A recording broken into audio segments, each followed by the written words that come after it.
The timeline was running a marathon at a sprinter's pace, and what we found ourselves in was this sudden lockdown, and found ourselves in a situation where people experiencing homelessness were cut off.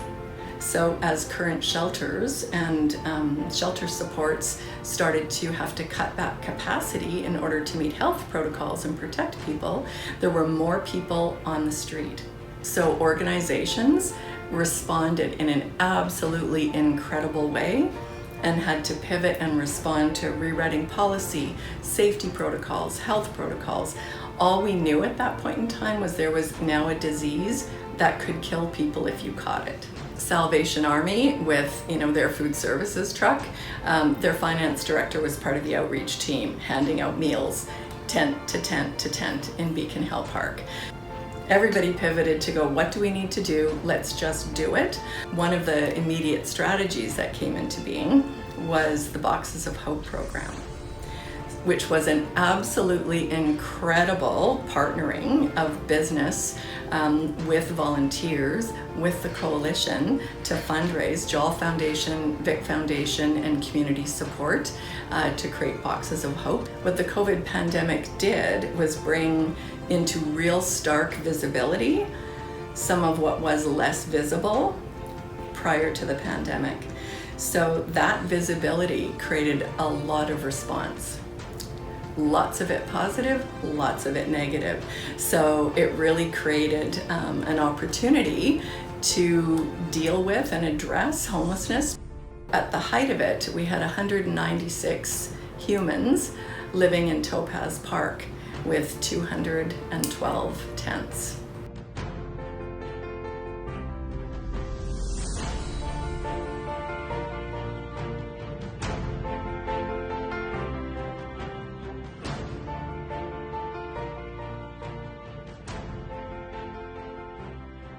What wound up happening was we needed to move all of the folks out of Topaz Park, Pandora Block, and Oppenheimer, right, was the BC provincial order.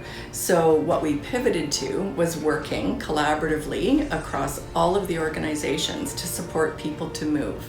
So massive mobilization happened, and almost 400 people were moved into temporary sheltering sites, and all of our service organizations and housing providers stepped up to be able to run temporary shelters in the hotel sites.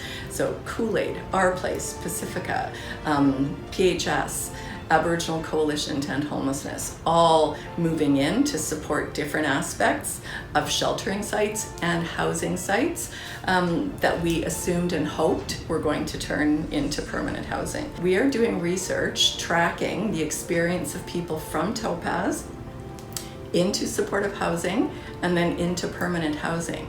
And we're still in that process. That's part of our business plan, and part of one of the outcomes will be to fully understand that journey and what kinds of gaps in support we still need. Coalition partnered with Island Health to create the Health and Housing Think Tank.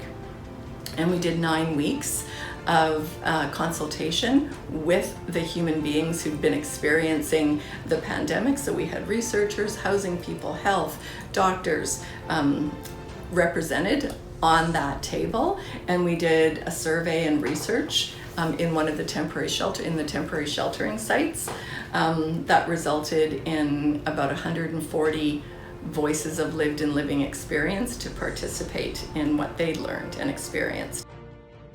Collaboration, and really collaboration, people coming together to do whatever it takes can change the world, can change our community, can change people's lives. And I saw it happen. I watched it, I experienced it, I was part of it, and no one can ever take that away from us. This region did an absolutely incredible job of coming together to prove that they'll listen to each other. We're willing to try, we're willing to make mistakes, we're willing to learn together, we're willing to figure it out. And for me, I will always know that that's possible because I saw it, I lived it, I experienced it, and nobody can take that away.